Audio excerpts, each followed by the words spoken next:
Jack, welcome back to the show. Um, I Yeah. know. I don't think you can get negative views on a YouTube, but we'll see if we can give it a try. Mm, So you were just saying I've got two topics that are based on mm, me not coding all the time, but mm, you were just saying you're coding all the time, and I was just curious because one of the things that I wanted to talk about is somehow the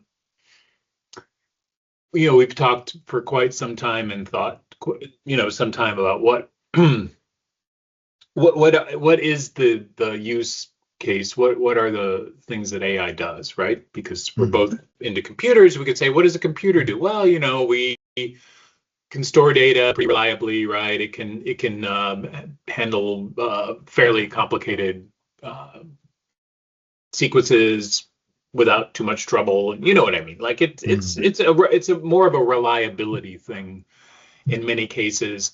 And both you and I come from probably the other angle, which is problem solving or creativity, right? Like you want to figure out, like, how do you do something, hopefully, right? Like mm. I'm assuming you don't spend all your time in data entry. Remember that good old job? You know, talking to somebody on the phone. Can I get your name? Can I get your address? Because literally, I'm doing that today. There's a form I need to fill out, but instead of Mm. filling out the form, I'm going to go talk to somebody that's going to help me fill out the form. How does that Yeah. does that sound? Like Sounds reality? sounds so kind of classical, you know. Yeah. Well, we Yeah. live in a very. I spoke to some lawyers the other day. Went out and played some golf. I don't know if you're a golfer, but there you go. I'm not one either, but I have some clubs and I can swing at a ball. Yeah, I can swing, but I don't have the clubs, so I guess I'm not Okay, a well there you go. You can only like you can throw it, probably throw the ball better than I can hit it with a club. But so I talked to the lawyer about AI because everybody has an opinion. Mm, And part of his anecdote was that it really wasn't affecting him too much, except he saw a lot of other lawyers using it, and that to him was kind of a yeah. tell, right? Because Mm, you're like, what is this? You're making up stuff, right? That's the big critique, right? You can just make mm, up something.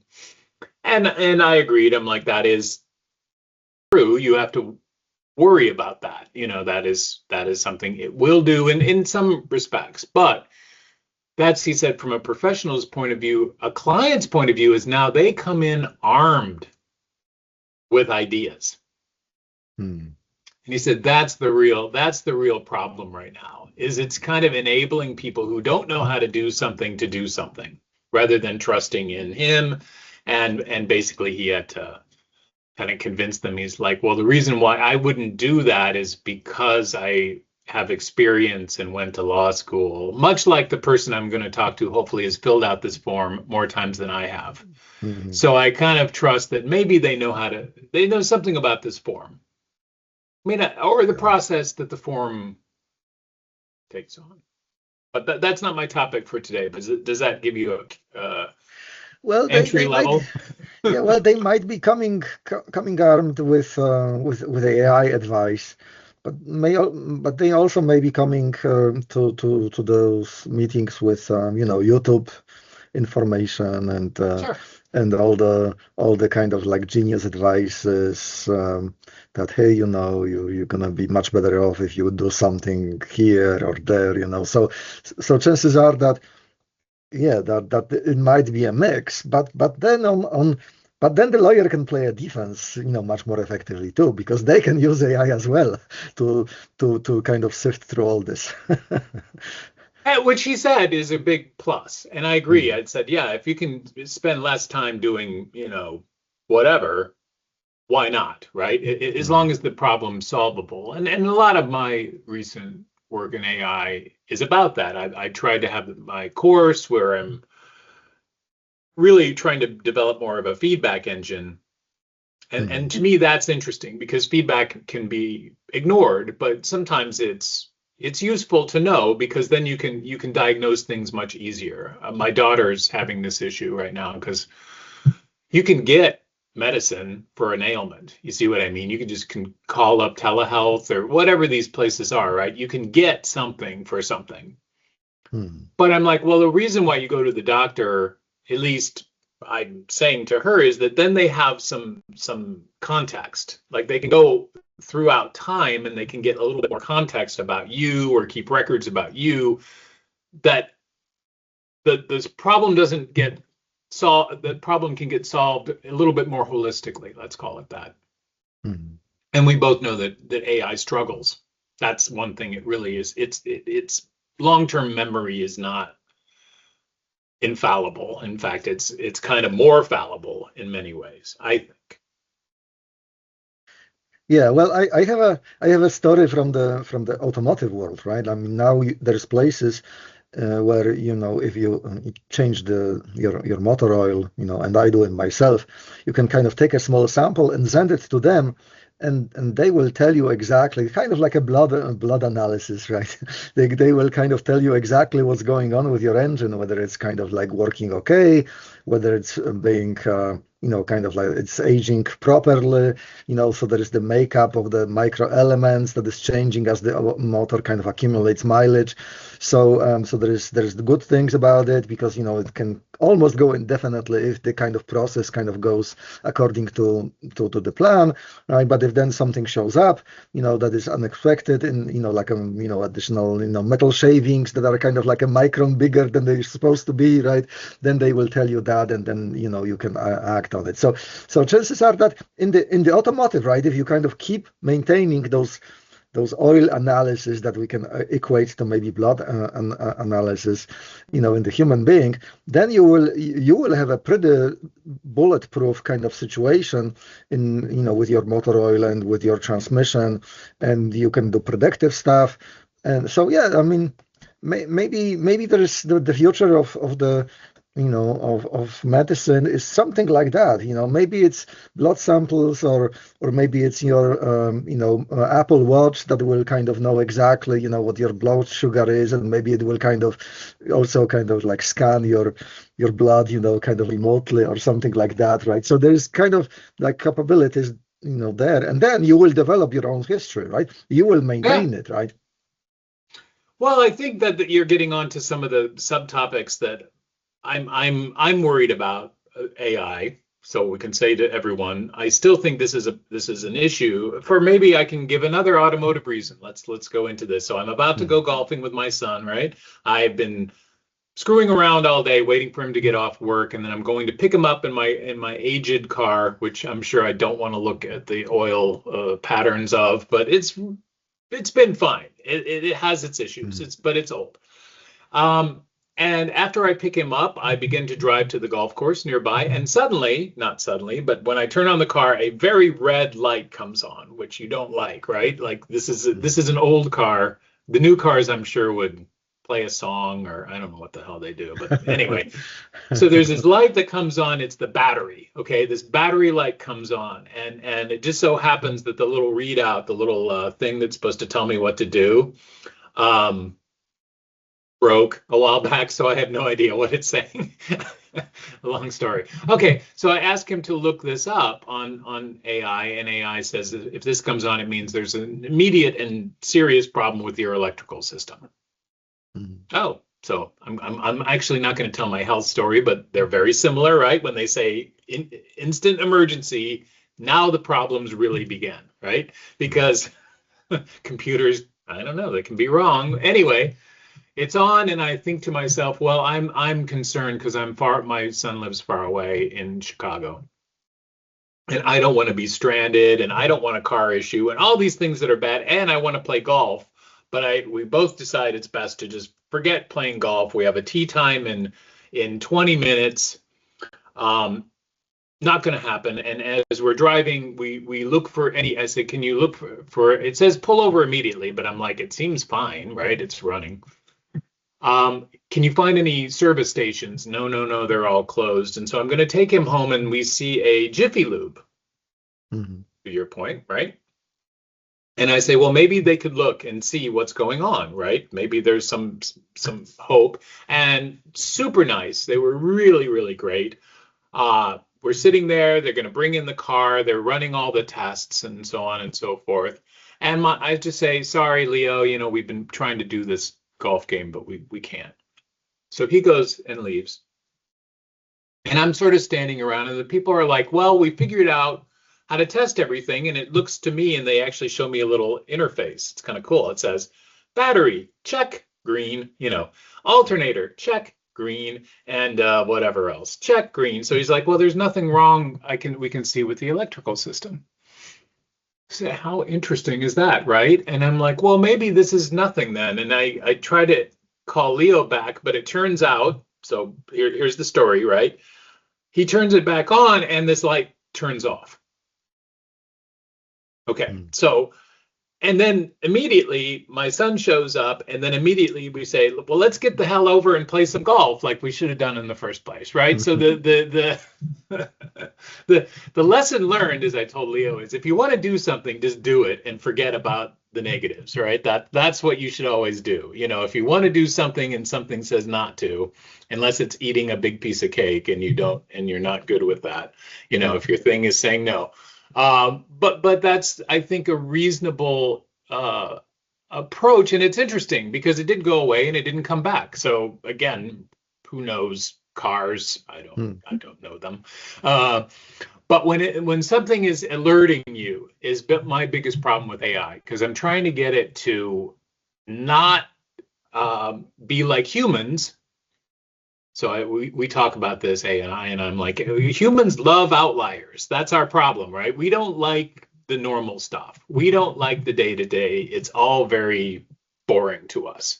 Yet it is the reality that we live in day-to-day for the most part. But when things unusual happen, we all want to know about it. And we all begin to formulate things around it, and we go back to system one again, which is you see something twice, it means it's a huge trend and it's happening everywhere, right? Europe is in the middle of a heat wave, and yet my brothers are in Scotland where there isn't a heat wave. It's that kind of thing of like, oh wow, these things are very, very evident, yet they are not universal.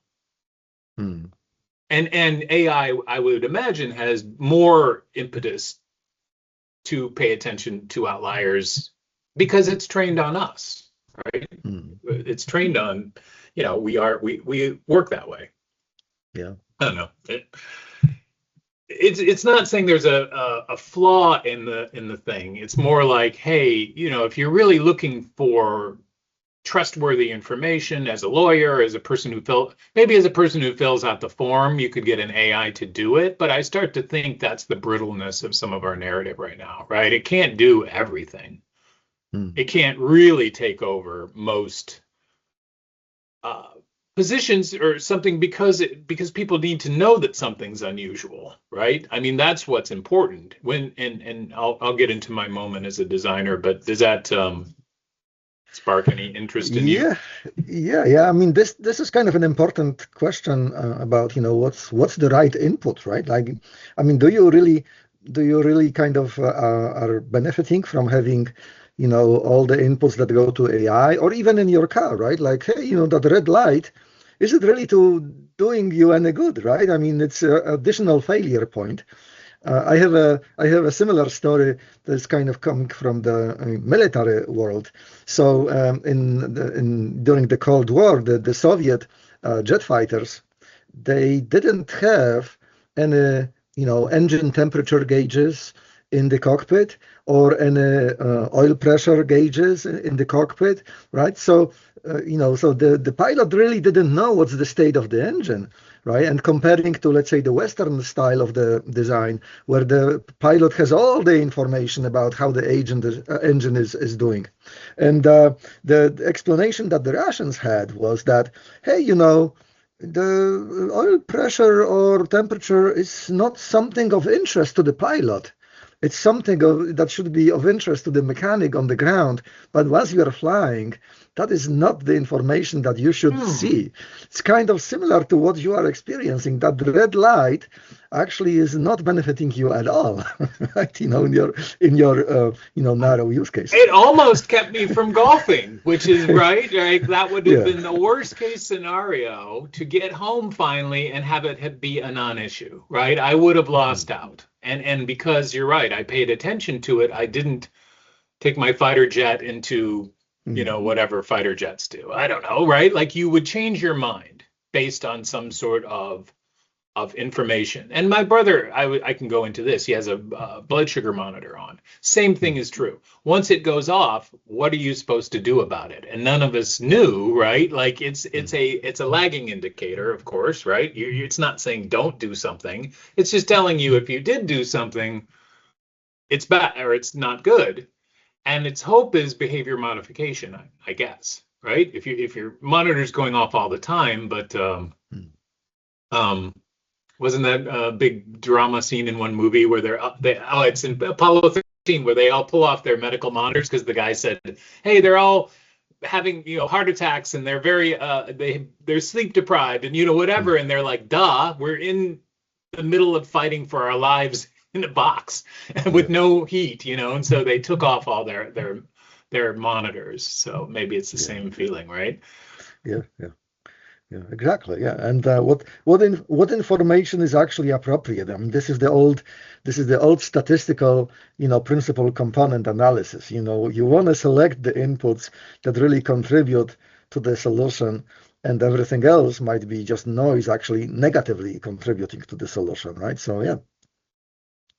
Well, and my big scheme, if I had one, is to go back to, there's a guy named Stanford Beer who had this cybernetic control of business idea back in the 70s, right? Like everything should be sort of a feedback mechanic, right? That everything about a business should offer some feedback and everything can be self-correcting. And I think we'll go back to the auto industry.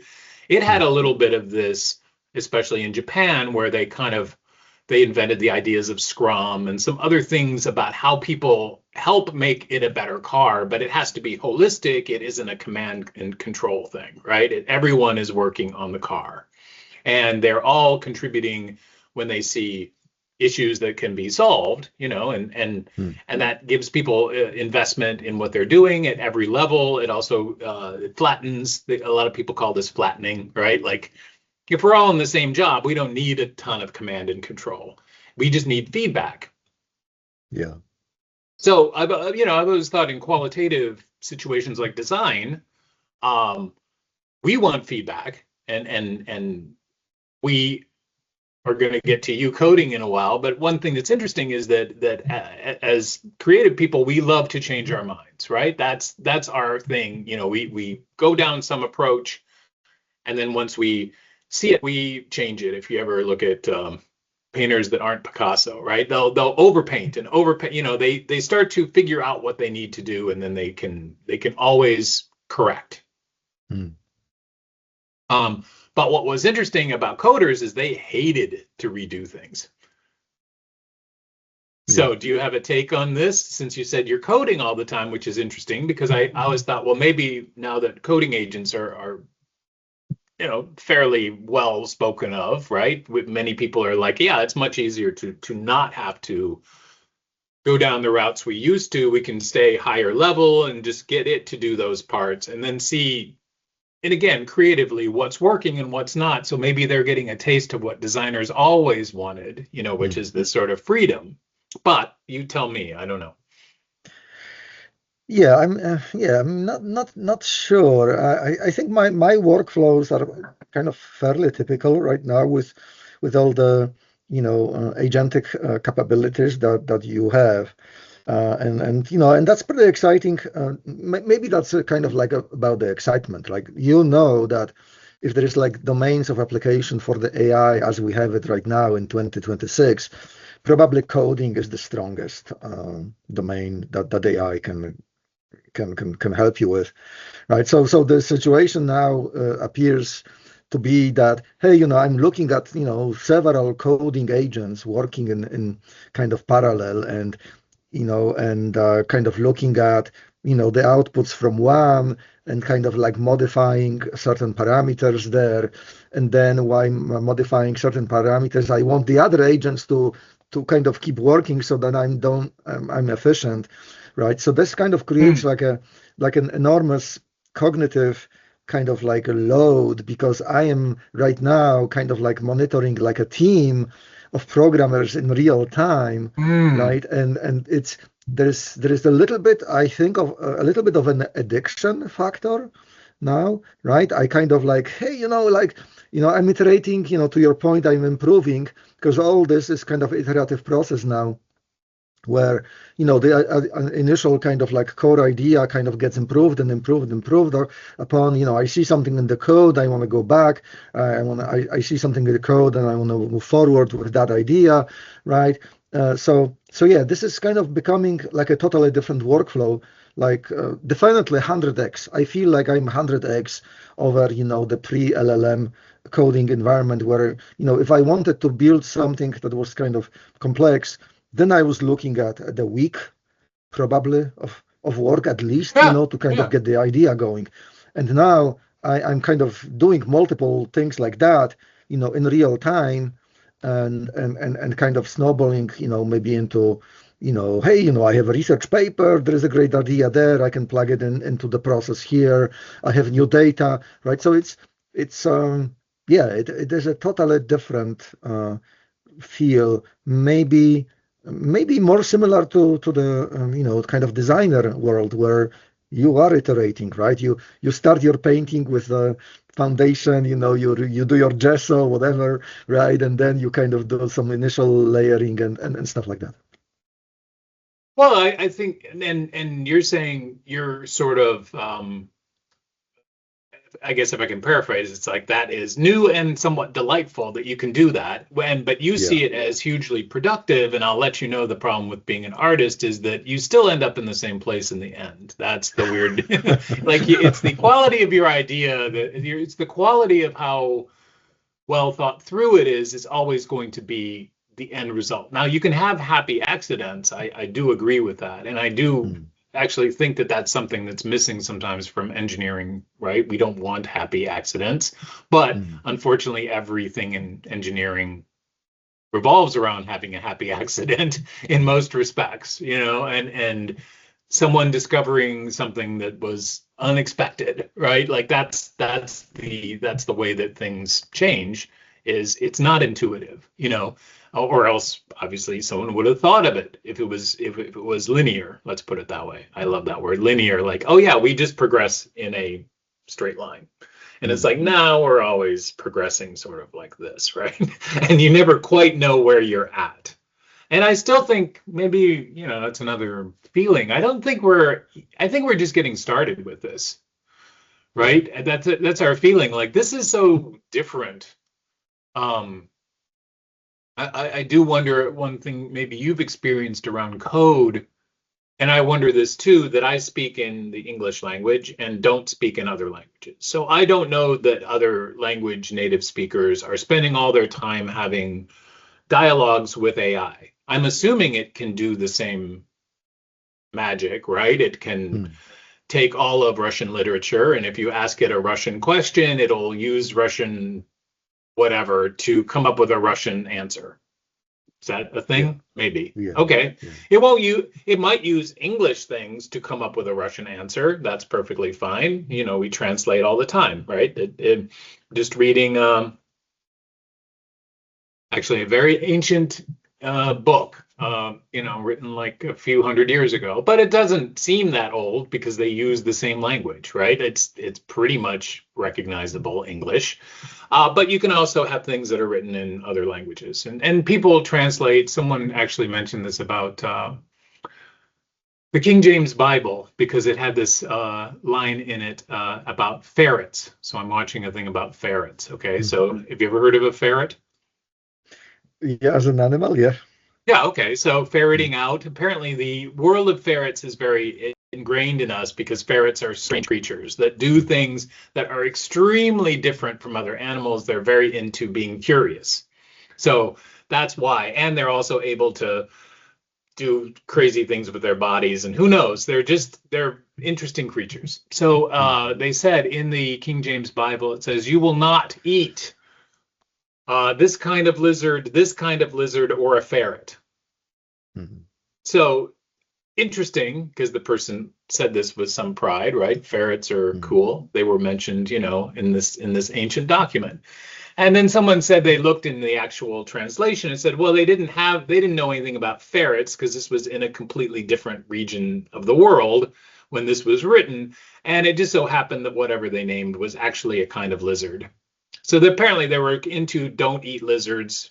Makes sense to me. I'm not a lizard eater, but but when translated, people in England did not know what lizards were, right? They were Mhm. like, we kind of know what a salamander is. I mean, we've seen some of these, but how about we'll just throw in ferrets because we know what they are. So what I don't know if that's a lost in translation, but that's the kind of inaccuracies that get built into things Yeah. fairly easily that we don't mind, but we do sometimes quote as being significant when actually they are not. Yeah, and in the Bible world, I'm not an expert, but I'm hearing that there is some fundamental religious, translation questions, so to speak, where Sure. there is words that are coming from various different dialects, Hebrew, whatever, right, Greek, and they are kind of getting translated in different versions of the Bible differently, and then they are actually having an impact on not only the kind of lizard world, but a lot more fundamental religious kind of like ramifications. And that kind of tells us that, yeah, the power of the language, is so expressive. And we are kind of so lucky, right, that these are LLMs, that they are language models, uh, and they kind of extend themselves into maybe like a mathematical computation, right? So the large language model can be used to actually perform, like beyond PhD level, like world math Olympics kind of level of problem solving. Uh, but the foundation is an LLM, right? Language model, right? That's very interesting. And most likely because they can call upon other disciplines, which I always think that's the secret of being creative, right? Is you're not just creative in one small niche because that would be ultra specialization, right? You're really, really good at X, whereas my doctor or all of our doctors, right, are not supposed to be good at any one thing. They're supposed to be kind of good at a big variety of things so that they can call upon knowledge, from Mm. different areas. And LLMs do that, and that's why sometimes these math geniuses, we all know, Euler's sitting there and he can solve this problem like in an afternoon because he's just Euler or whatever, right? Like it's these, and they're all somewhat crazy, intractable problems because he was also very creative. He would just be like, okay, let's just pretend this is like this, and that, and here we go. We've just proved something, and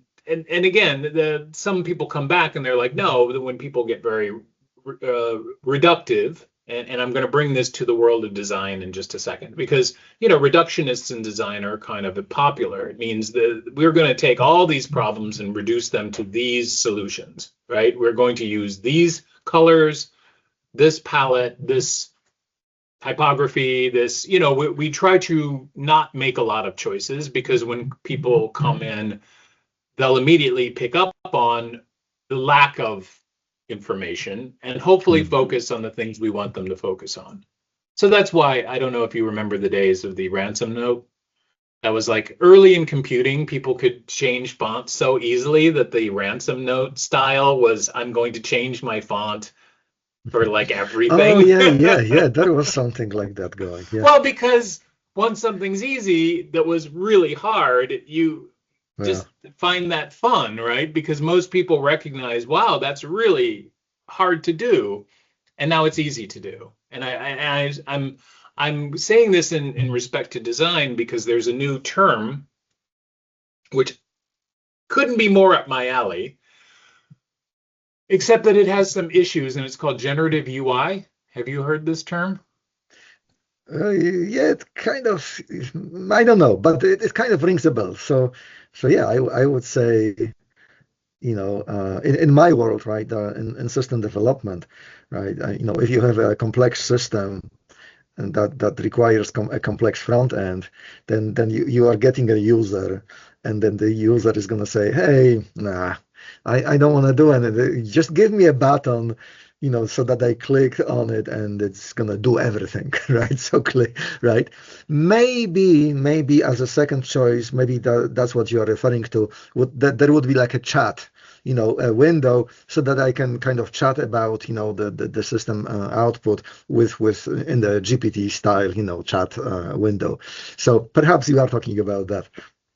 I am actually not. So here's what's Oh, interesting okay. is that it's once again the misuse of something or the proper use of something, which Hmm. is good because we're talking about a large language model. So many companies, for example, if you were ordering a coffee or getting an Uber or something like that, you're used to the idea of some sort of interface.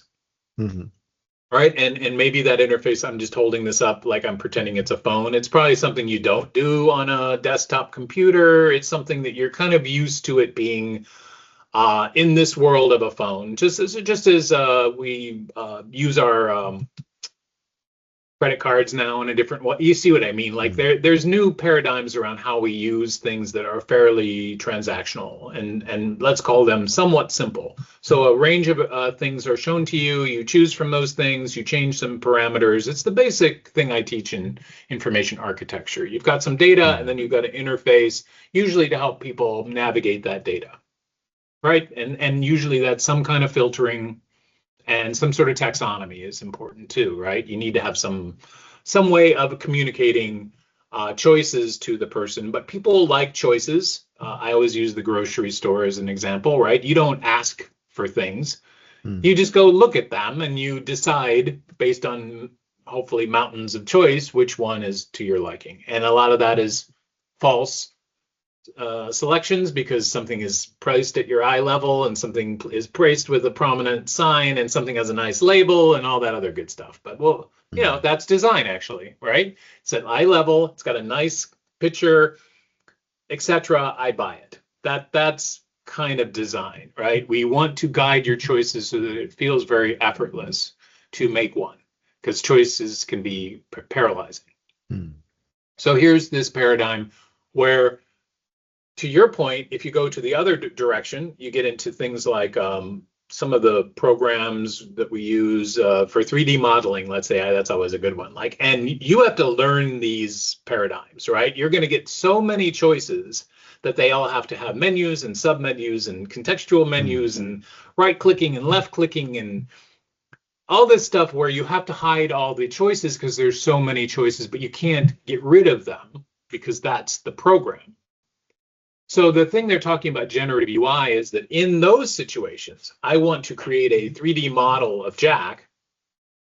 A chat window or something similar is great, right? Like I don't care how you make a 3D model of Jack, and it's similar to Hmm. coding. Hey, I want a Yeah. program that does this. It could be 50 to hundreds, who knows how many subroutines and blah blah blah that it could generate, Hmm. but you don't care, right? Like that's what you're saving the 100 times on, right? Is that Yeah. architecturally it doesn't really matter to you how it does it. What matters is your goal, which I think is great.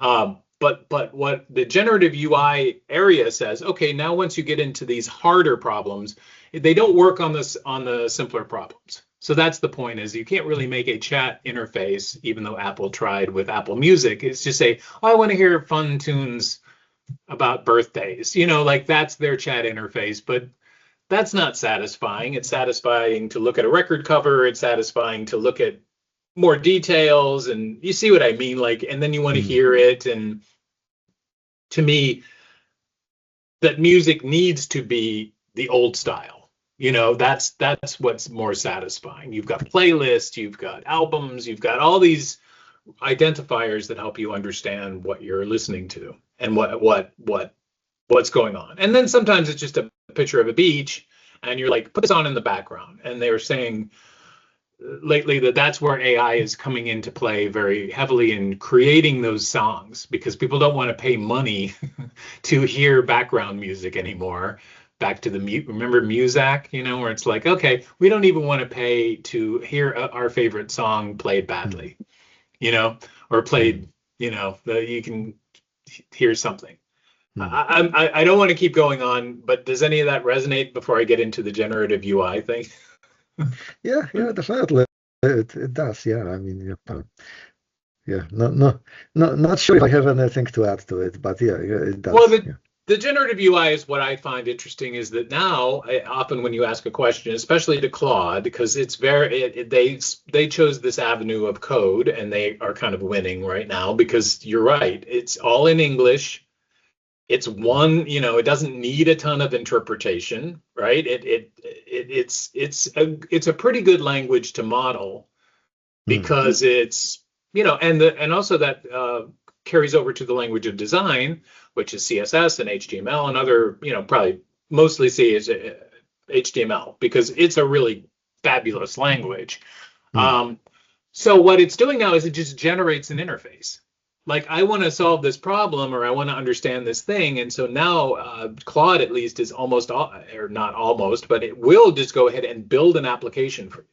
And so they're showing all these new generative UIs where problems are solved by you asking for something, and then it generates the interface so you can go back to the old style of filtering and like looking through filtering and understanding what your choices are, which is very human, Mm. but no one has to design that interface, which is interesting to me as a designer because I guess we're just too good at the design concepts. We've gotten them pretty solid in people's minds, whereas before we had to make a desk that looked like a desk and a calendar that looked like a calendar, and just so that people would understand that computers are representing real things. But then Mm. sooner or later, computers don't have to represent real things. Everyone's kind of learned the language of how computers represent things.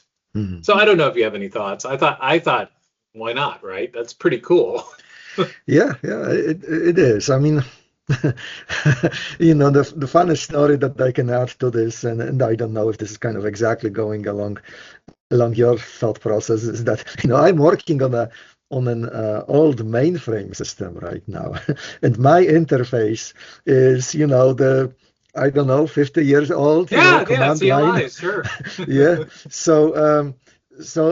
And I'm strangely kind of enjoying it, like I wouldn't mind living, in that interface, kind of maybe retro style, maybe a little bit of, what you see in the first Alien movie, this kind of like, super starship, running, Sure, a lot of blinking lights. That was yeah. always a computer, This, yeah. this was this is really enjoyable to me. So I would be totally fine, and I don't want to hurt your feelings, but I would be No, totally no. fine without HTML actually. If I kind of look at this interface, maybe it wouldn't look good in the printout. Maybe I have to hit F5 to go to the next page, on that mainframe screen. But I think it's functional. It's clear, and I don't know. I mean, it's just No, feels to I'm me just that. looking at Control C. Thankfully, I know what that is because they don't teach you that. Well, Yeah. right. Well, that's an interesting point too. I for one, we both worked with Helmut Epp, who Mm, was the head of the computer science, and I don't remember what kind of computer science he did, but I did think it was remarkable that he did not know how to type. And personally, I learned to type because of a command line interface.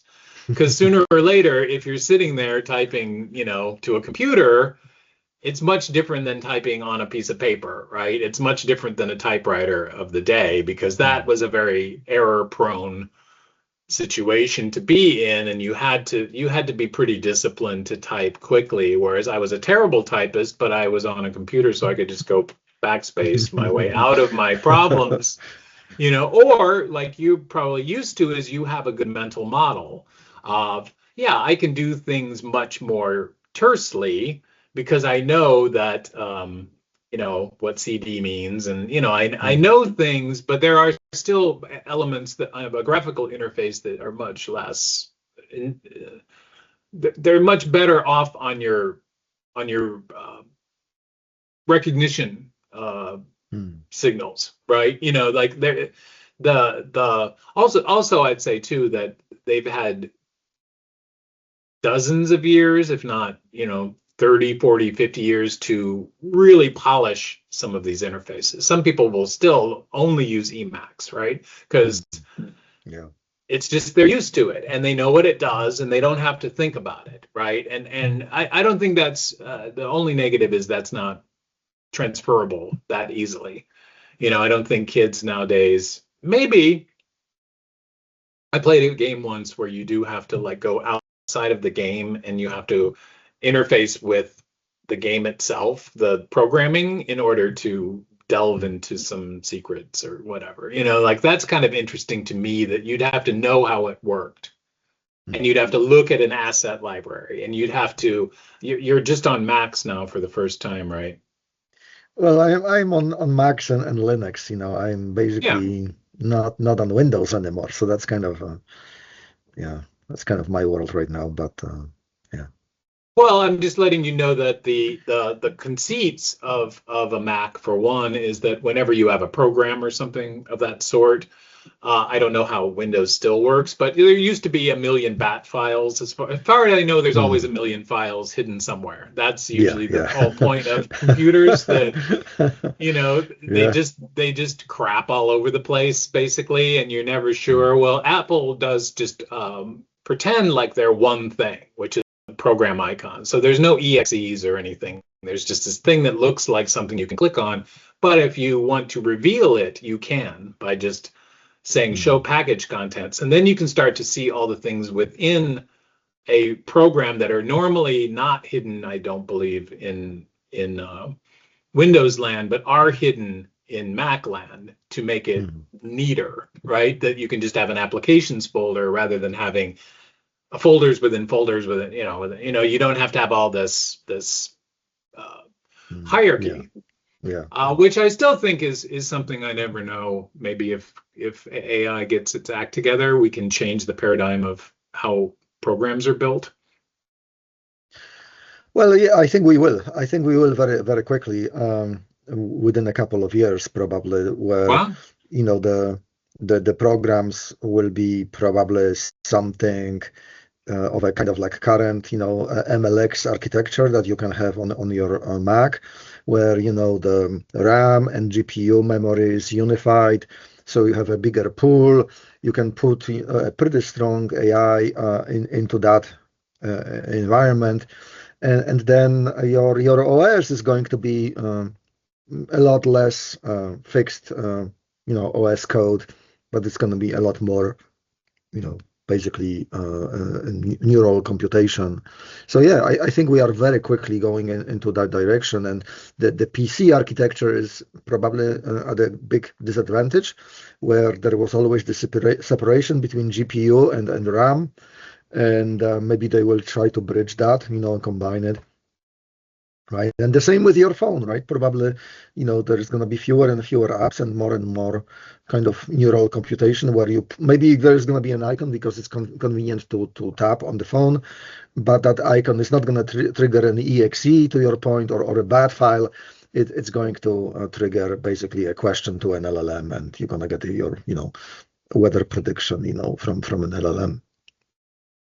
Well, from a design perspective, it does seem like I'm still trying. I guess I'm good at my bets. So my bet is always that the work of designing, where you create some sort of picture and you give it to somebody to build.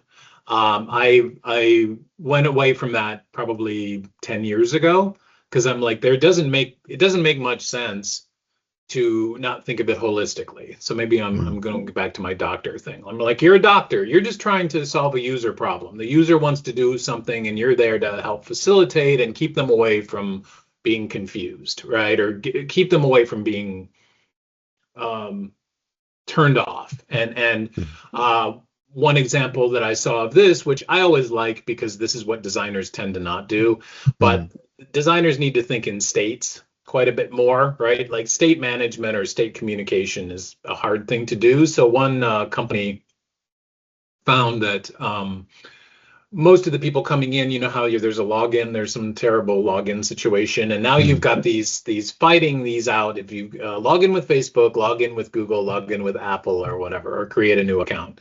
And what they found was a lot of people who were not constant users logged in one way and then came in and logged in a different way, and so on and so forth, right? Like you just forgot. And I personally have found this to be true. And some designers, being designers, right? This is what we should do, thought, well, this is bad. So what they did is they created a little bug that said last used. So they put it on one of those buttons. So they said the last time you were here, you used this.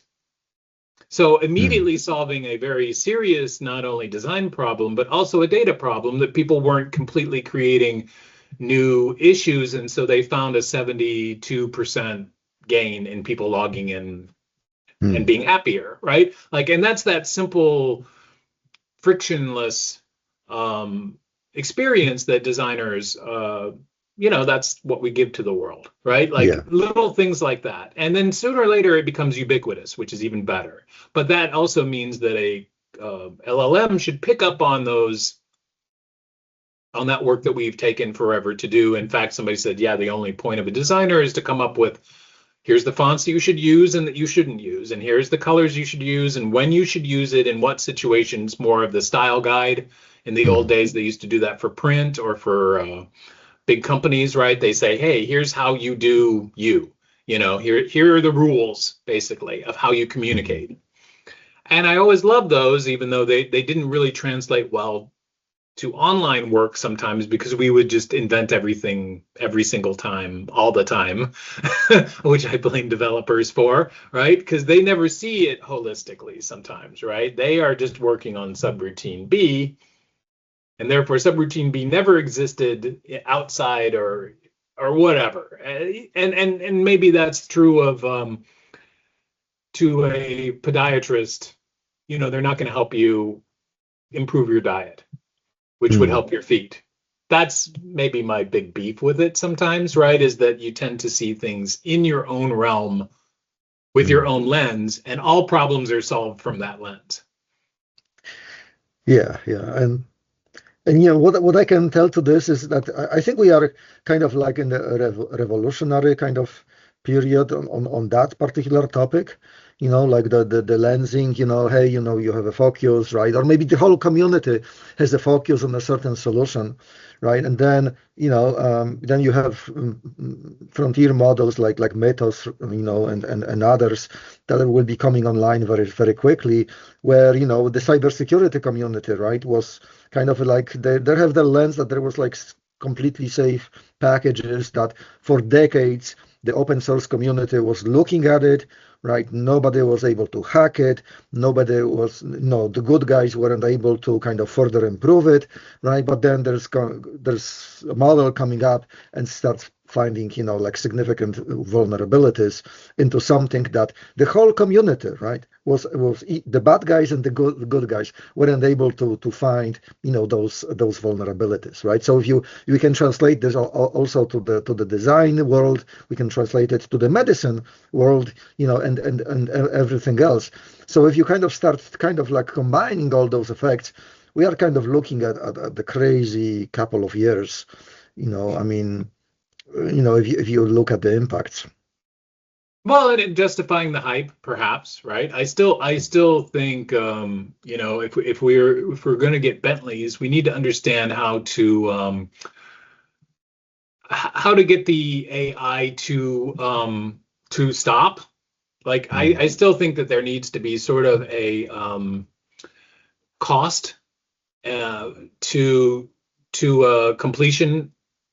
It's the last thing I wrote about, and now I'm actually trying to write. Maybe next week I'm like, hey, businesses are all trying to do AI, and I can't imagine they have any clue how to do it. Although I've seen a few, like with this generative UI, I mean, that seems to me like a huge business win, right? If you can just take your corpus of crop data, which is what I had to deal with once, right? Here's a huge amount of crop data, building an interface so that people can get some sort of insight from that is endless work, by a very taxed team who aren't really necessarily good at anything except perhaps the nuts and bolts of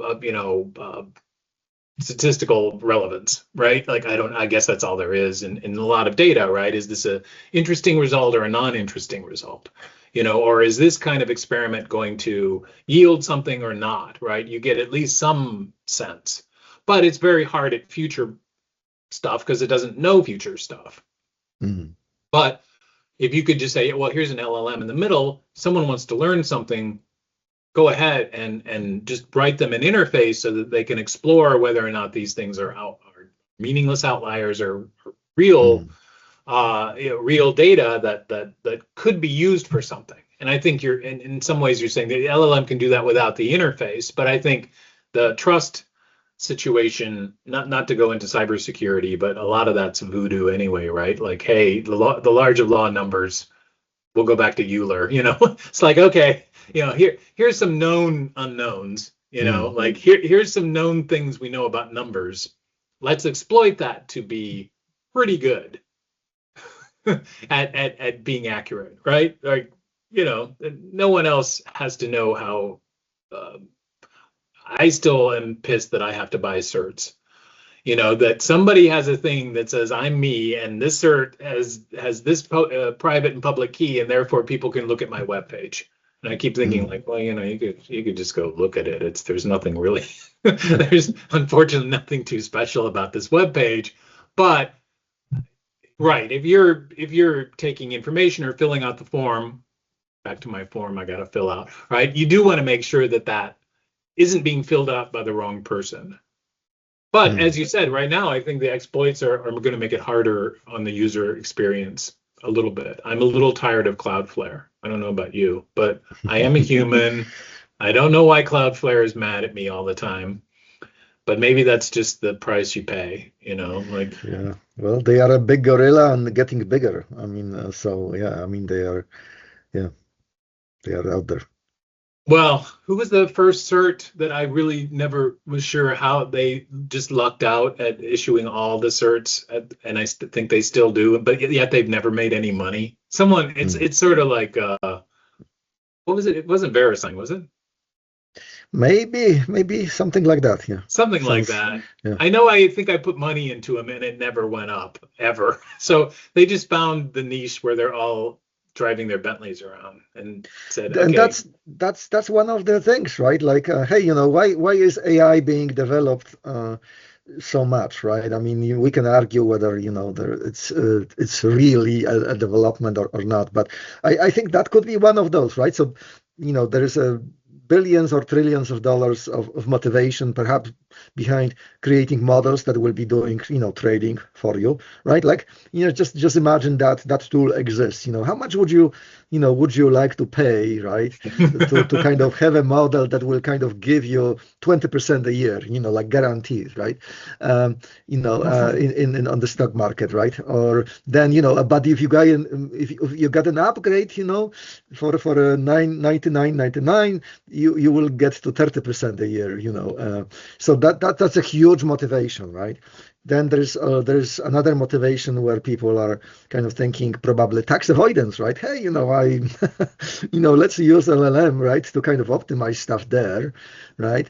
Not to mention little things, like kind of living forever, like optimizing your blood, your chemistry, your bodies to kind of like get that, right? So I already have three kind of reasons, or solving physics, right?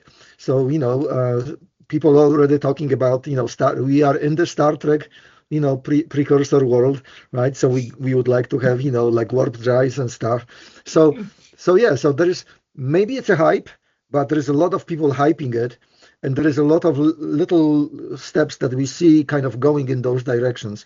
So maybe there is maybe there's something to it. But yeah, we can you and I, we can focus on maybe just one of those areas, and One of those we areas. should be Well, good. Yeah. I honestly, this feedback loop to me is really qualitative feedback to me is the real issue that I'm trying to solve because it touches a lot of things and it is about the future. That's important to me, right? Like we can always analyze the past, but how do you get to the future, or how do you make a more informed decision? In your example, that could be about markets. Well, guess what? You know, half the point of the market is just to be in the market.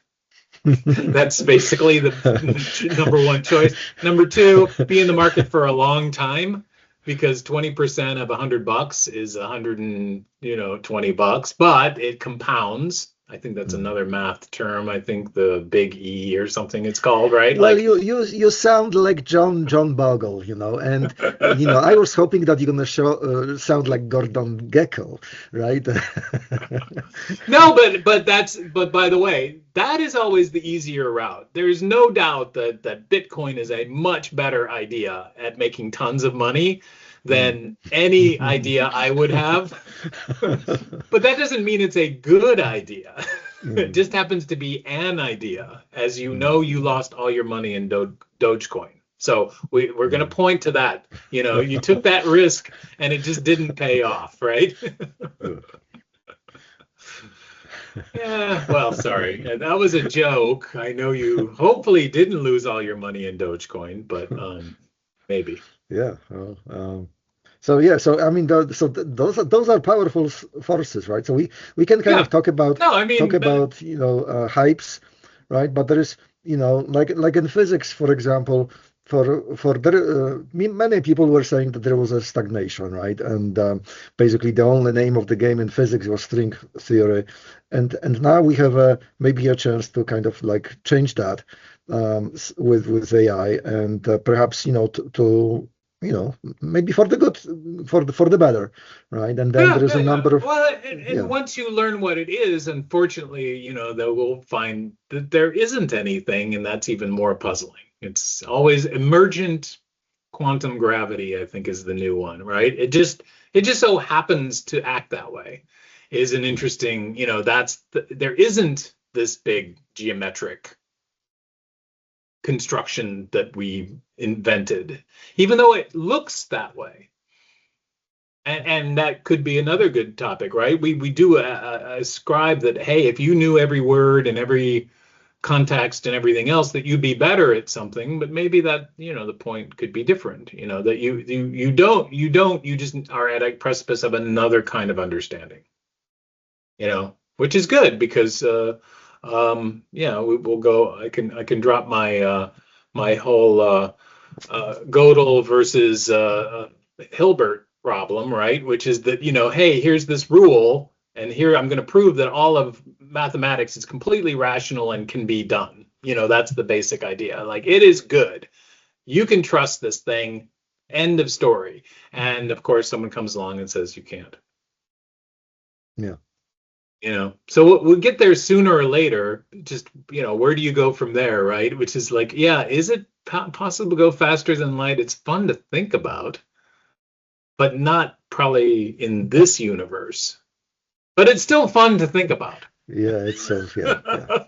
Assuming Exactly. there was some place to go, the restaurant at the end of the universe, maybe. That's where you need to go. Yeah. Anyway. Yeah. Always great fun, Jack. Have a happy and hopefully warm weekend. I don't know. It's really terrible here. But Yeah. I'm hoping for a nice evening out at Millennium Park tonight. So if you ever wanted how nice. if you ever wanted to make the trip, Mondays and Thursday concert series. Well, yeah, we can definitely think about it, yeah, and maybe kind of stop by Ivan Reis. And the cigars, absolutely. Yeah. Right. And not go to the Elevate party as always. Yeah.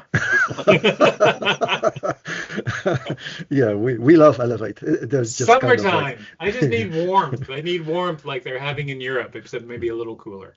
Yeah, a exactly. Cooler. And less humidity. Oh, you're right. All right. Cheers, my friend. Have a great day.